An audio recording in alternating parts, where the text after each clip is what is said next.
ഇന്ന് നമ്മളുടെ ഒരു സിമ്പിളായിട്ടുള്ള ഒരു ലഞ്ചാട്ടോ.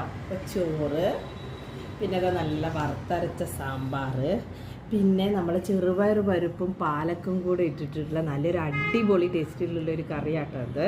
പിന്നെ ഉലുവച്ചീരയുടെ ഉപ്പേരി ഇവിടെ എല്ലാവർക്കും ഭയങ്കര ഇഷ്ടമായതുകൊണ്ട് ഇത് ഞാൻ ഇടയ്ക്കിടയ്ക്ക് ഉണ്ടാക്കുന്ന ഒരു സാധനം കേട്ടോ. പിന്നെ നമ്മൾ ചെറുപയർ ഉപ്പേരി, അച്ചാറ്, പപ്പടം, പിന്നെ അത് നമ്മളൊരു കുഞ്ഞി സേമിയ പായസം കൂടെ ഉണ്ടാക്കിയിട്ടുണ്ട് കേട്ടോ. ഇതാണ് ഇന്നത്തെ ഊണ്.